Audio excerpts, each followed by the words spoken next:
Good evening, Dolphins fans. Welcome to another episode here of On the FinSide with Kat and Paul.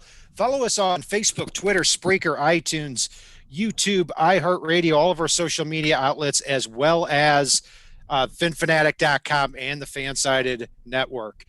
We are 4 days away from the NFL draft with our final positional breakdown, and it's a big one here at the edge position because the Dolphins, this is not a need they necessarily filled in the offseason here, Paul. They traded Shaq Lawson to the Texans and got Bernardrick McKinney in return, and then they loaded up on defensive tackles throughout the offseason. So, the question really remains as we head into this draft where there's no real – Jadeveon Clowney or Myles Garrett type prospect here is, are they going to replace Shaq Lawson? Or are they going to play kind of a different style of defense where they don't necessarily need an edge player?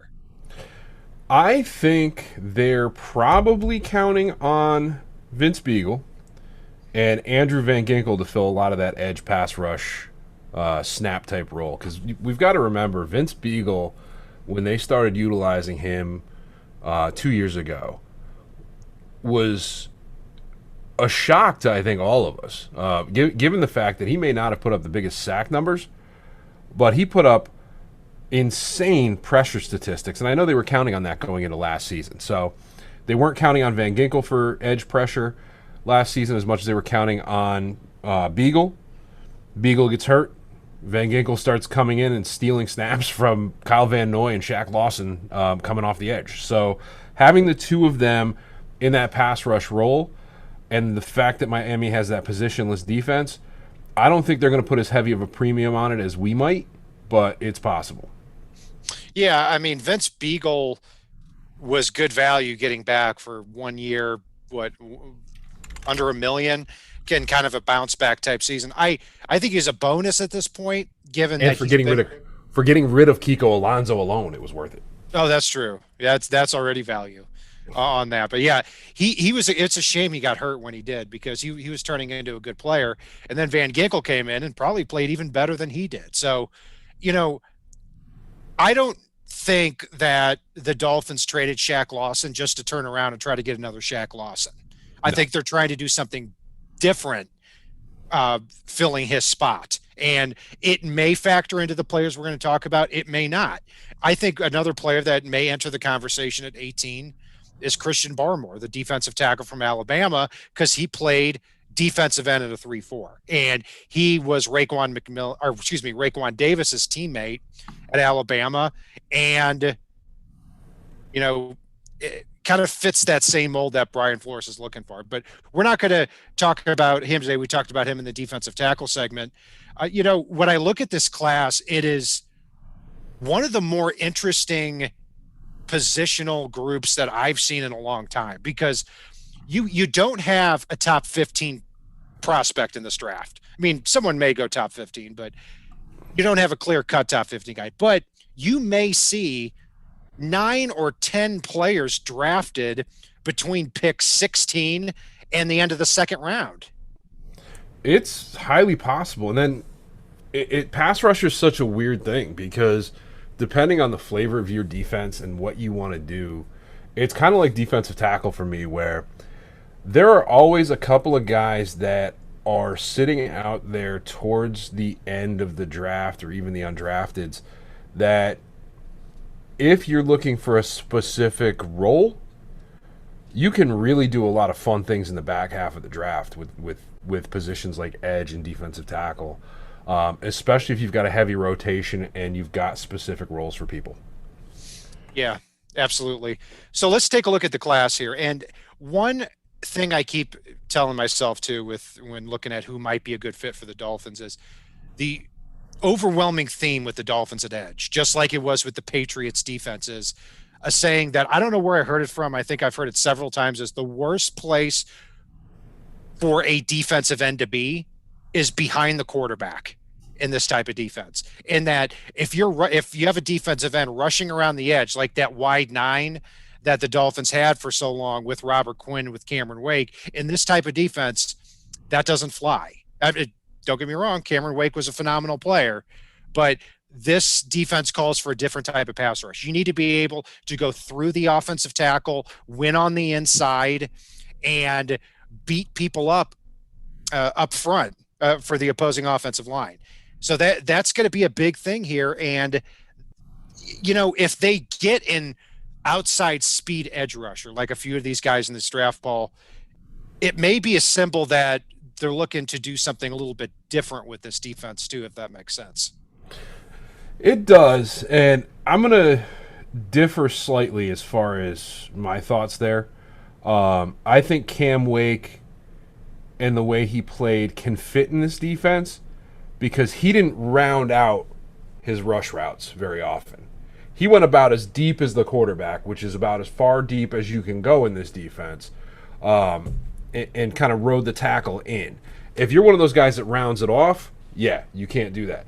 But if you're coming here, and I know this makes no sense in the air, but I think you guys kind of grasp what I'm saying. You can get away with that in this defense, but it's those guys that are rounding it off and coming back in from behind almost that it just doesn't fly very often. And we saw a lot of that with Shaq Lawson last year. See, Lawson, I didn't think really pressured from anywhere. I mean, but when he had his chance, it was usually rounding way the hell off and coming back. And I just want to apologize to our audience here because blasphemy talking about Cam Wake in that way. He's not somebody that would just run this banana cut to the outs and circle back to the quarterback. No, he was able to really, I mean, his specialty was pushing the edge and staying parallel with the quarterback and getting that pressure. Absolutely. Robert Quinn was more the one that would want to loop all the way around and then get the quarterback on the backside. And that's what didn't work. It's what doesn't work in this defense. So, Paul, I mean, we know who your guy is, and it's Boogie Basham. Oh, yes. So on this list here, I'll just throw it to you first because I know you want to talk about him.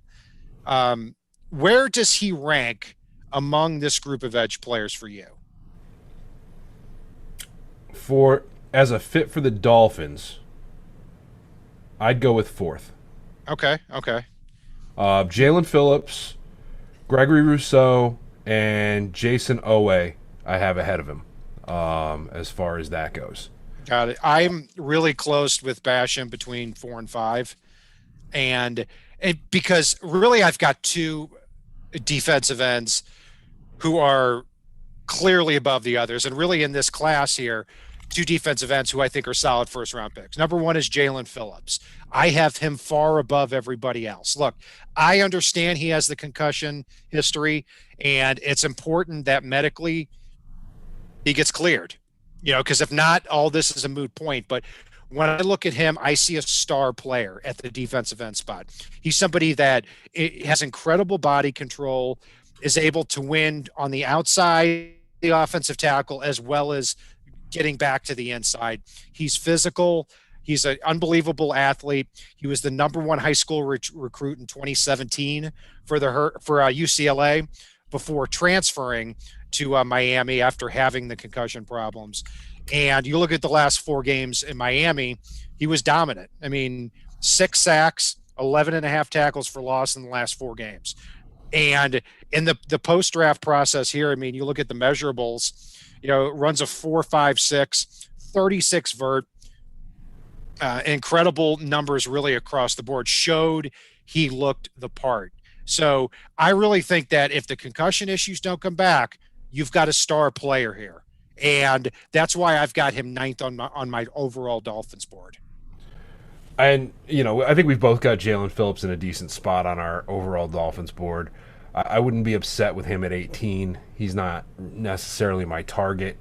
But yeah, no, it's Jason Owe, just that ridiculous speed coming off the edge and what I think he can do there. For some reason, Penn State at the edge and off-ball linebacker and pass rushers, God, they should have had 107 sacks last year from what these guys could do. But it's I do like Kwity Paye, but I just don't feel like he's a fit for the Dolphins no matter how many beat writers try to mock him to us. Azeez Ojulari, I see holes in his game that scare me for that as high as you'd have to grab him. And then, Boogie Basham, just the special things that he does and the explosion and violence he does them with It's if you have not seen him play the read option, I urge you to go out and watch it. It's the read option right now is what everybody's trying to do in football, and with these mobile quarterbacks, you're seeing it more and more. And he does not take himself out of the equation very often, and that's something I like. And he gets to the passer with violence when they drop back to throw it. So, and he's got the speed to make it up. So again, he's a guy that I love. Yeah, Basham would be further down on my list if not for the Senior Bowl week, because I feel like he at Wake Forest tried to run around offensive tackles way too often, where at Senior Bowl week he actually played through the offensive tackle and tried to show that he had that power, because he's always had that power. But when you've always been as talented as Carlos Basham has been, you're able that works in college because you're bigger and you're faster than most of the people you face. But when he goes down to Senior Bowl week and he's able to really be physical, it shows that he can take the coaching quickly, adapt to the situation. So that very much impressed me. So Now, I'm fourth. going to jump in real quick on that before you move to your next player, because I hated it. And the reason I hated it is I was yelling "stop it" at my TV and at my freaking computer screen, because I didn't want him to, like, this is what I hate. Last year, I had my almost ideal draft already mapped out for this year with, like, all right, in the 5th round, we're going to grab Richie Grant. In the 4th round, we're going to grab Boogie Basham. And it's going to be hilarious. We're going to have the freaking draft of the century.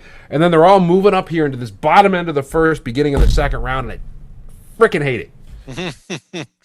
I can understand that. I mean, yeah, he didn't have as great of a 2020 as he did 2019, but still – it was an impressive year, and I think he would have gone higher had he come out last year in the 2020 draft.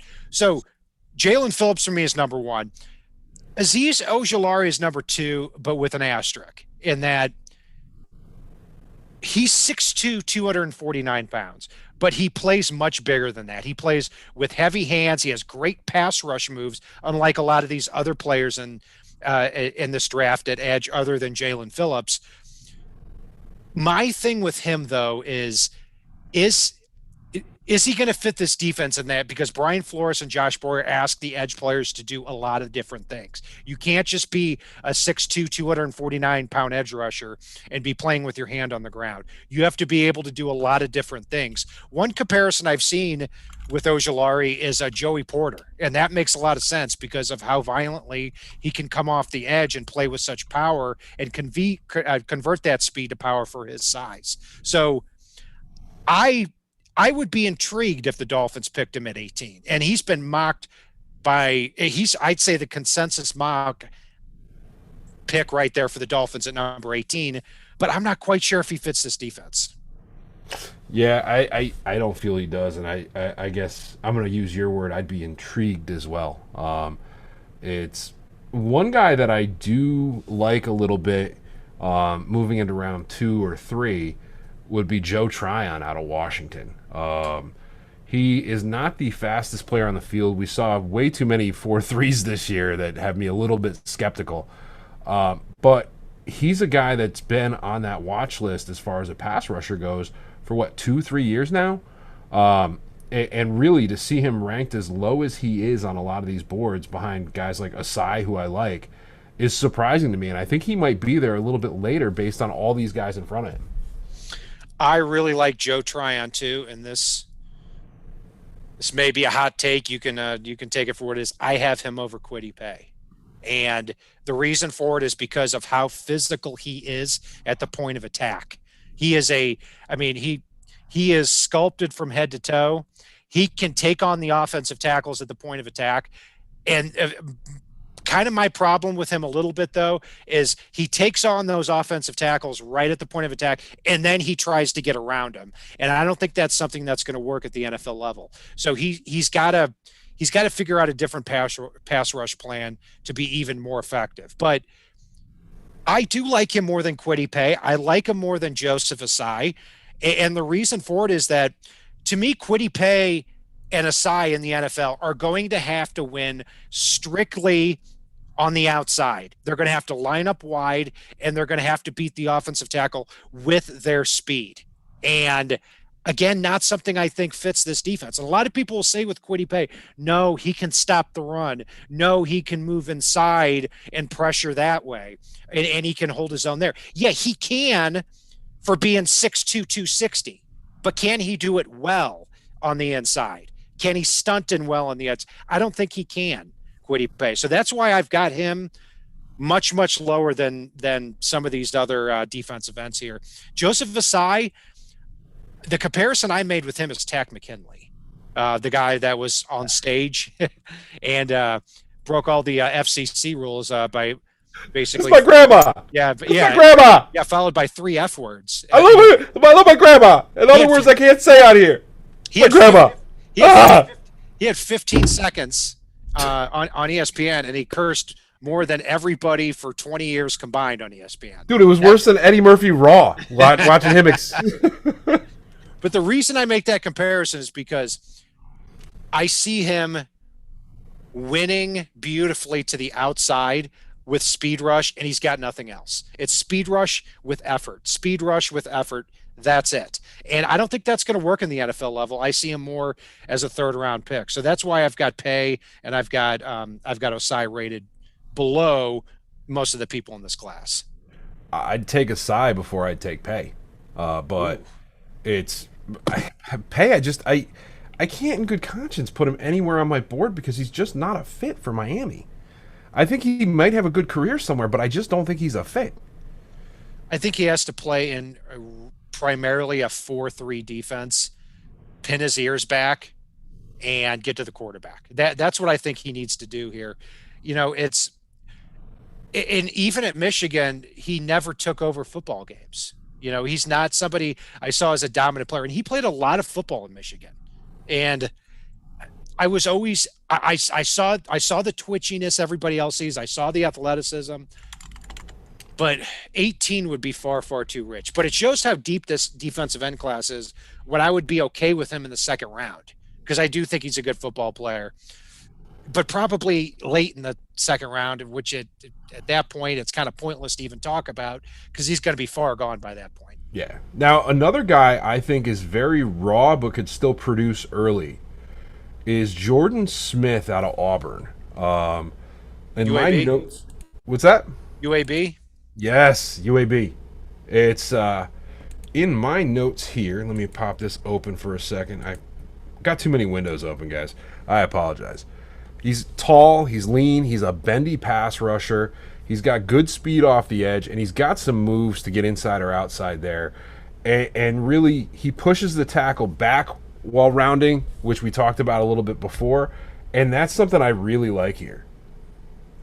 I like Jordan Smith, too. He was on my list to talk about, and you said it very well. And he's gained more weight throughout his college career, and he's been more and more productive, too. He looks the part. There's no doubt about that. I like him more than some of the other outside edge rushers like Chris Rump from Duke, who is way, way too small to play in this scheme. 6'3", 225, 230 in that area. He's got to go to a team where it's the right fit, and it's not Miami. And there's another outside. Quincy Roche from Miami. He has been an unbelievably productive college football player. He has for his career. He spent 3 years at Temple, transferred to Miami, has over 30 career sacks in the NCAA, but at 6'3", 240 pounds, not all that fast, not good against the run at all because he can't really hold up. He's somebody that's out for me. So no to Chris Rumpf, no to Quincy Roche at the defensive end spot. But yes to Charles Snowden. Let's go to UVA.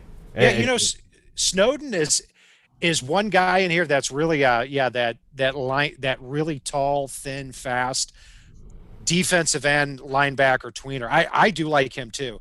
I think you could do some creative things with him. Let's say he plays with explosion. He's got great closing speed. He plays the run well, and he basically identifies and attacks. You don't see that hesitation in his game, but you do see the patience at times, which actually allows him to do more things, but to do them effectively. Yeah. Peyton Turner from Houston. If you're really looking for a Shaq Lawson replacement, this is the guy, because he is a giant, powerful defensive end. And he also, for his size, 6'6", 270, he's not as lumbering as you would think. He's somebody that can, several times on tape I saw, just take the tackle and forklift him back to the quarterback. And that's something that, it was Shaq Lawson's role, and he did a pretty good job of it against the left tackle, but I think Peyton Turner could be even better at it. He's somebody, too, kind of like what you said about Basham, where when he was thought of as maybe a third or fourth round pick, that's where you wanted him to stay, so it would be good value. Same thing for me with Peyton Turner. Now it looks like he's a solid second round guy, and that's about where I think he should go. Yeah, I mean, I do like him. One guy I'm going to talk about real quick, and I'm just going to say Jonathan Cooper, I think, is very underrated and might be a steal. But Hamilcar Rashed, who had a fantastic 2019 rushing the passer and had an abysmal 2020, he runs a 4.58. He rushes with power and speed and effectiveness, and he just had a miserable year this year. So he's somebody that is going to be coming out with a chip on his shoulder. Hopefully Flores got a chance to see if there's anything there during practices for the Senior Bowl this year. Sounds like he had some rough time with not feeling well.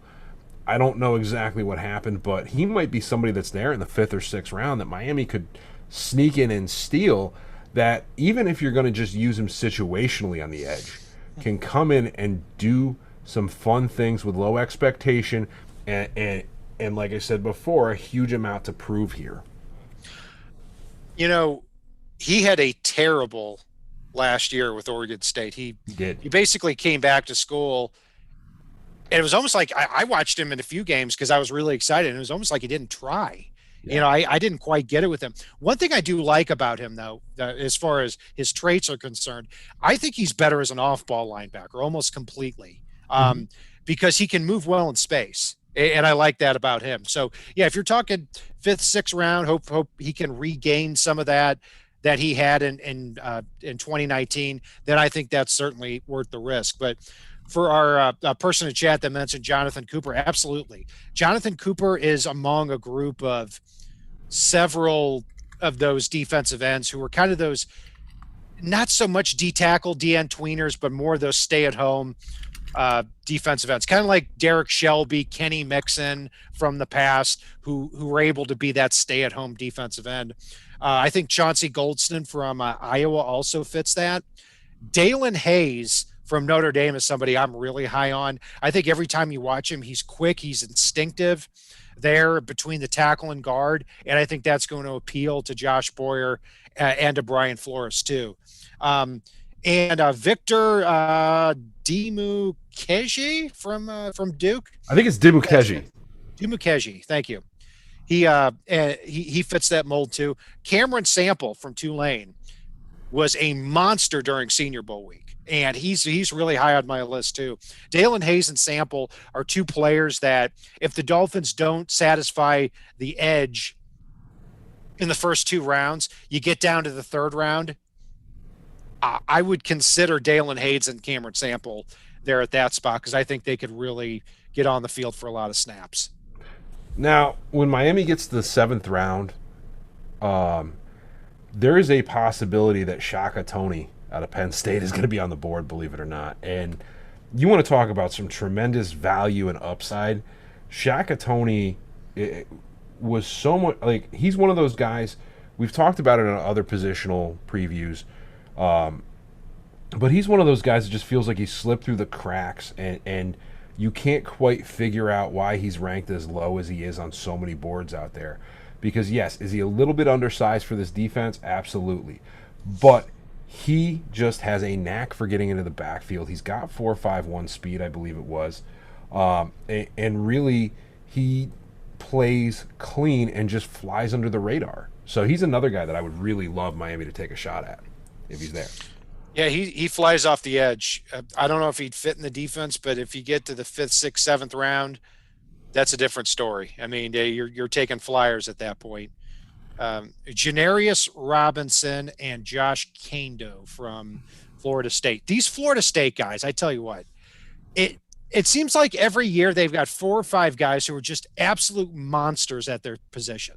And then I look at the screen and they're 4-7. I don't get it. It's and they fit that same mold here. I mean, Janarius Robinson can set that hard edge, 6'5", 265, somehow runs a 4.7. Doesn't play like that on tape, but he's a big, powerful defensive end. So you've got so many players in this draft that are worth taking a risk on. And another guy who's also one of my favorites here too, Ellerson Smith from Northern Iowa. I mean, he wasn't as productive as you would think at Northern Iowa, but you watch him move and you watch him work, and you would think he's going to be a lumbering dude at his size, 6'5".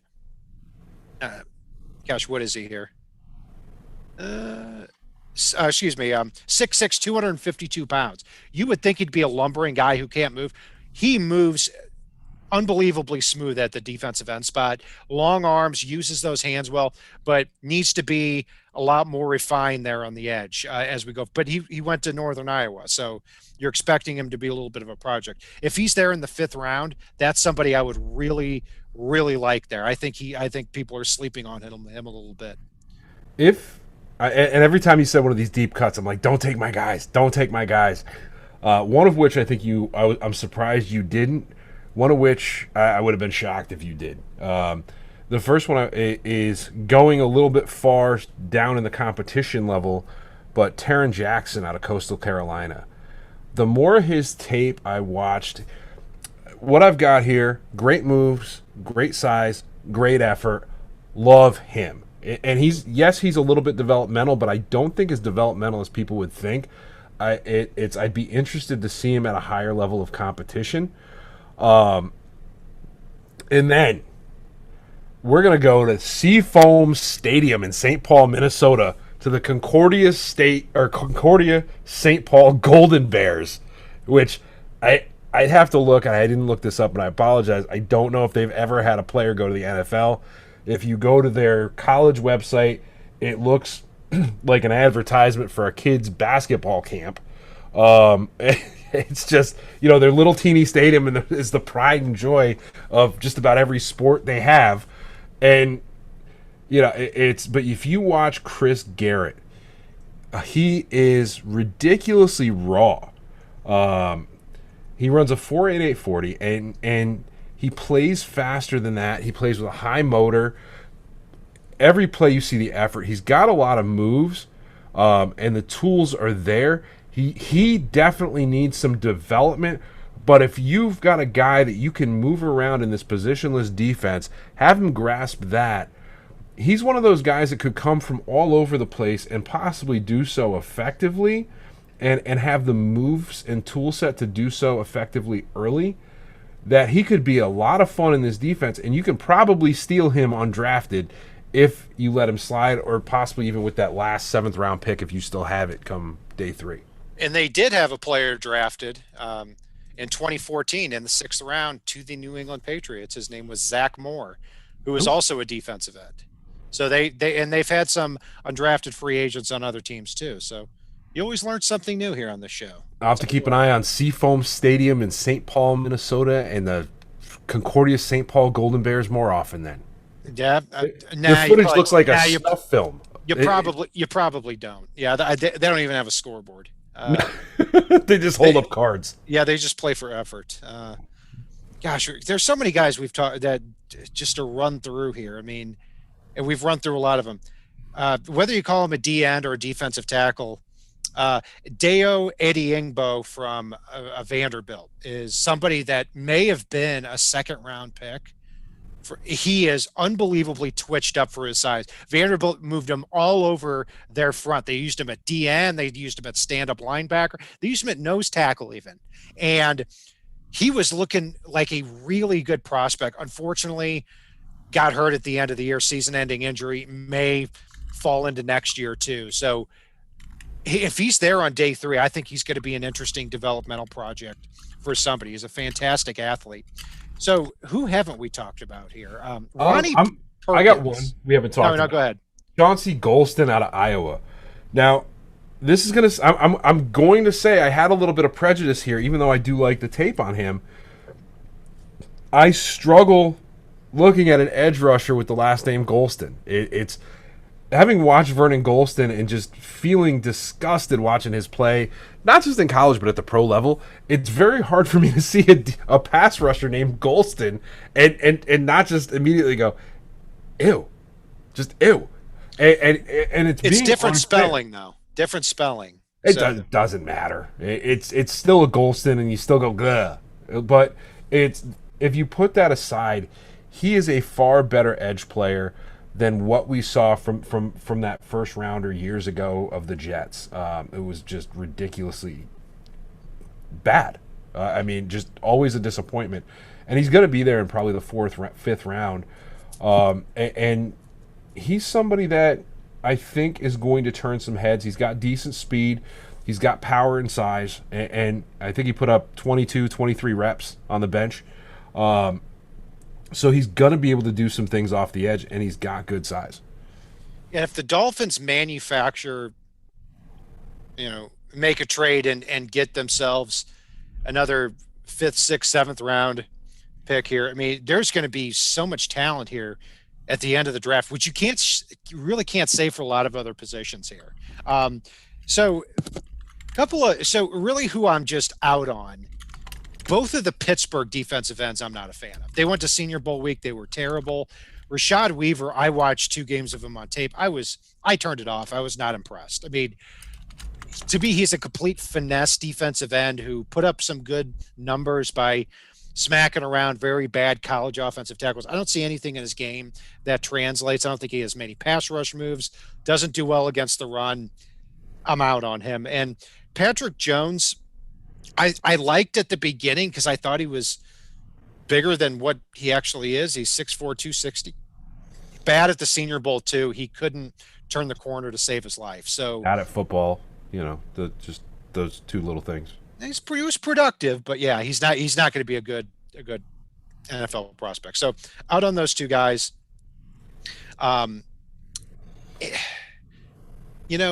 Ronnie Perkins is a fascinating player to watch because he looks like, if you watch him rush off the edge, he's got that, he wears that number 7 and he looks like he's a cornerback blitzing off the edge, but he's also unbelievably strong too for his build. But, he's somebody that I think, again, has to win to the outside. I think he's more of a 3-4 pure outside linebacker. I think he would do well in like the Pittsburgh Steelers scheme, but not necessarily here for the Dolphins. So yeah, a lot of players here, but just to go back to the top, Paul,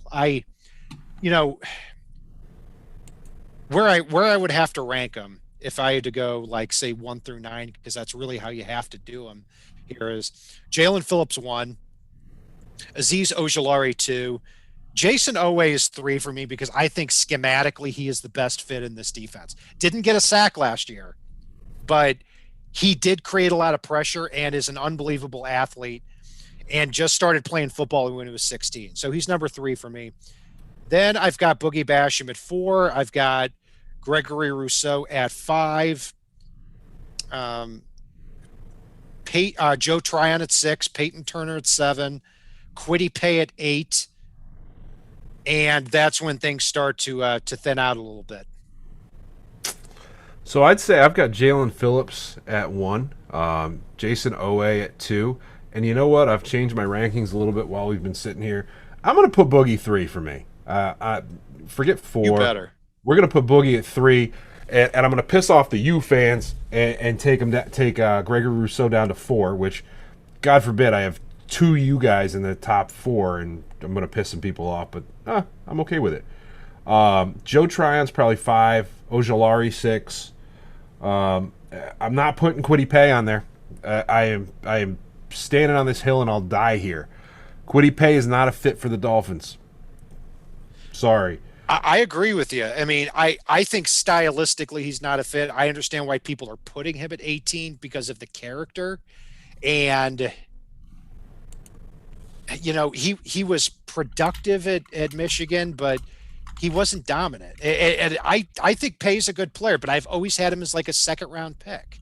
So in this type of draft, you have so many players here who they have a lot of pros and a lot of cons. I mean, Jalen Phillips looks every bit the part, but has a concussion problem. Jason Owe had just generational type of workout numbers, but didn't have a sack last year. Aziz Ojulari looks like a phenomenal pass rusher on the outside, but it's only 6'2", 249. Gregory Rousseau, and a guy we really haven't delved into a lot here on this segment. This is somebody that was supposed to be, here at the beginning of September before he opted out, was supposed to be a top 5 or top 10 pick. Then he has just slowly moved down as these other pass rushers have slowly moved up. And Rousseau had a terrible pro day. I mean, he's somebody that we were expecting to show up maybe a little bit heavier or stronger. Didn't he? Showed up at 6'7", 266, 30-inch vert, not a good broad jump, 7.53 cone, which is embarrassing if you're trying to be this Javon Curse-like athlete at the defensive end spot. But he does have that length. And Brian Flores and Josh Boyer have done an amazing job with Emmanuel Ogbah and Raekwon Davis, guys who can use that length to make up for that lack of speed and lack of explosiveness. Yeah, Carlos Basham has a concussion problem too. He gives them. So I'll take him. He sure does. Man, Sorry, I couldn't resist. I'm winded after going through like 30 of these defensive ends here. Dude, I played a half hour of basketball with a 9-year-old 1-on-2 with the fiance before this. So, yeah, I'm talking about winded. And then we name off 407 defensive ends and outside linebacker and pass rushers. Yeah, I'm with you. I went for a half a mile walk with geez, my wife and the dogs. You're 10 years younger than me too. And, man. 10 years younger. I'm not 10 years younger. And my soul's 20 years older. So I was gonna say you've been the grumpy old guy from the Muppets since you were born. Man. So, Paul, we've got man. We're wrapping up draft season. Draft week. Draft week is coming up. We could not be more excited for all of you to join us here too. Monday, we're going to have our big boards, top 36 boards each. We're going to run through them pretty quickly. The reason top 36 is because we are guaranteed, barring a trade, to have at least 3 players available in those first 36 picks. So we're going to go through them quickly on there. And then Tuesday, we're going to have a dueling mock draft here, and we're going to cap that off too with Thursday, Friday, and Saturday. We're going to be here. Thursday, we're going to be here through the entire first round, and Tuesday, Friday for the second and third round, we're also going to be here doing a live show too. We hope you can join us. Paul, any last words? Anything jump out from chat there? No, I mean, Cam Wake spoiled us. He was a beast. Zach Sealer with the length. I mean, nah, man, it's. I think everybody seems pretty excited as far as this draft goes. Radically Centerist said we need Deacon Jones in his cast arm. About it. I'll give you that, Radical. Deacon Jones is somebody that if they weren't even keeping track of sacks back in the day, if they had, legend was he would have had like 25 a year. What a shame that they weren't keeping track back then. So hopefully the Dolphins can get another Deacon Jones in this draft or another Cameron Wake, and that's going to do it for our breakdown of the edge position here on the FinSide. I'm Brian Cat, NFL. Paul is Fanatic_pick. We also represent the Fansided Network as well as FinFanatic.com. Join us on Facebook, Twitter, Spreaker, all of our different social media outlets. And if it's not on the right side and it's not on the left side, it is on the FinSide.